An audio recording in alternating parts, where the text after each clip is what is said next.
Hello student, हम पढ़ रहे हैं मानव भूगोल। और मानव भूगोल के अंतर्गत हम लोग अधिवासों के प्रकार पढ़ चुके हैं, जिसमें मैंने आप लोगों को अधिवासों के 4 प्रकार पढ़ाए थे। एक तो सघन अधिवास, दूसरा पढ़ाया था मैंने आप लोगों को संयुक्त अधिवास, एक पढ़ाया था विरल अधिवास और एक पढ़ाया था एकल अधिवास। इसके बाद में अगला हम लोग पढ़ रहे हैं कि जो ग्रामीण क्षेत्रों में जो अधिवास होते हैं वो देखने में कैसे लगते हैं, प्रतिरूप कैसे हैं। प्रतिरूप का मतलब होता है कि किसी स्थान पर जब घर बस जाते हैं तो दूर से देखने पर कैसा प्रतिरूप या फॉर्म बनाते हैं। तो ग्रामीण क्षेत्रों में देखा जाए तो ये 13 प्रकार के प्रतिरूप हैं जो बनते हैं। इसमें पहला है आयताकार प्रतिरूप। आयताकार का मतलब होता है कि जब किसी क्षेत्र में 2 सड़कें या एक नदी और एक सड़क आपस में क्रॉस करती हैं और वहाँ पे जो घर बस जाते हैं तो वो जो घर बस जाते हैं वो एक आयत का रूप ले लेते हैं, एक आयत के रूप में वो दिखाई देते हैं। इस प्रकार से घर होते हैं और यहाँ पे टोटली घर बन जाते हैं, इसको कहते हैं आयताकार प्रतिरूप। आयताकार प्रतिरूप एक प्रकार सघन क्षेत्र होता है और यहाँ पे अधिवास बस जाते हैं।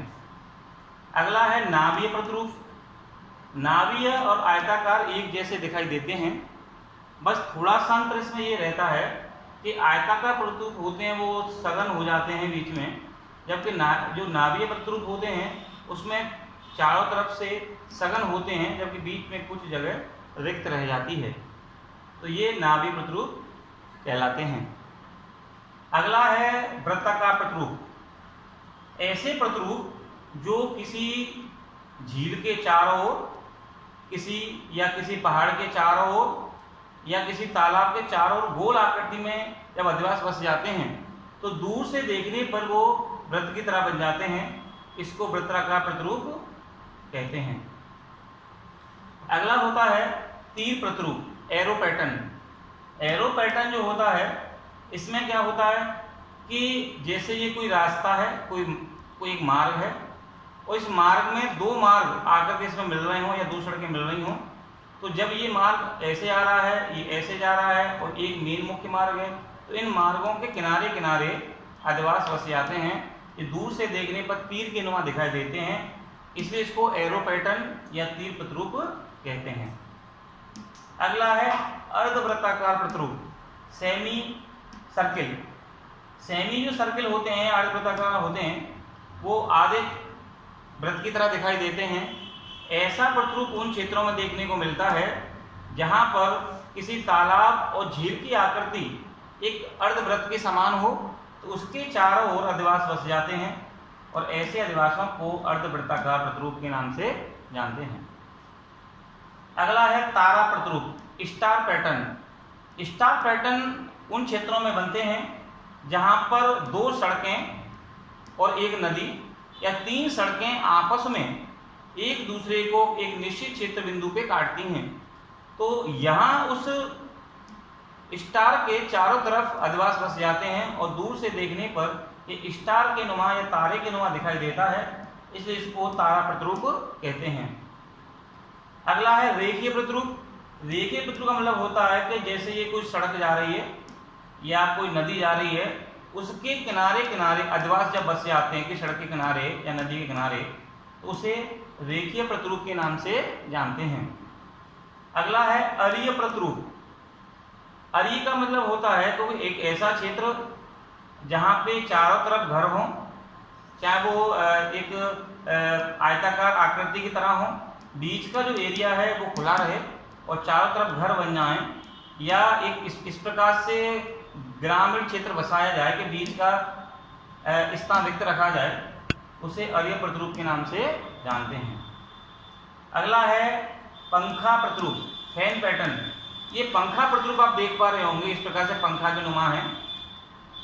ये पंखा प्रतिरूप इसलिए कहलाता है कि जब कोई नदी किसी सागर में गिरती है तो उसके किनारे डेल्टा बनाती है और डेल्टा में अलग अलग धारा के रूप में नदी विभक्त हो जाती है।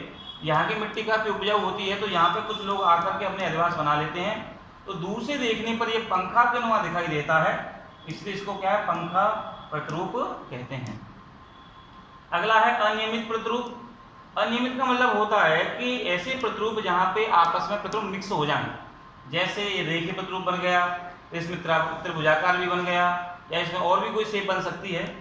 तो कहीं भी कैसा भी प्रतिरूप बन जाए उसको अनियमित कहते हैं। अगला है सीढ़ी नुमा प्रतिरूप, स्टेप पैटर्न। स्टेप पैटर्न जो होता है वो सीढ़ी की नुमा होता है, और ऐसे अधिवास अधिकांश पहाड़ी भागों में देखे जाते हैं। जैसे नैनीताल अगर आप लोग देखेंगे तो यहाँ पे घर बसे हुए हैं और यहाँ पे लोग रहते हैं, और दूर से देखने पर ये सीढ़ी के नुमा दिखाई देता है। अगला है मधु छत्ता प्रतिरूप। मधु छत्ता का मतलब होता है कि जैसे मधुमक्खी का जो छत्ता होता है वहाँ पे वो भुक्का पास पास घर होते हैं, ऐसे ही एक अफ्रीका में जुलू जनजाति है, वो अपने घर बनाती है, वो भी क्या है, पास पास में घर बनाती, काफ़ी सघन घर होते हैं, और ये मधुमक्खी के छत्ते की तरह बनाती है। तो ये मधु छत्ता प्रतिरूप ये जुलू जनजाति की तरह बनाए जाते हैं। और लास्ट में है अन्य प्रतिरूप। अन्य का मतलब होता है कि और भी कई आकृतियाँ हो सकती हैं जो इसमें नहीं आई हैं, वो सब अन्य प्रतिरूप होते हैं। जैसे कर्वदार प्रतिरूप, ठीक है, रेखीय प्रतिरूप या आपस में मिक्स हो जाती हैं, तो अन्य प्रतिरूप रूप में आती हैं। तो हम लोग ये रहा ग्रामीण अधिवास के मुख्य प्रतिरूप। कल हम लोग पढ़ेंगे नगरीय अधिवास और प्रतिरूप के बारे में।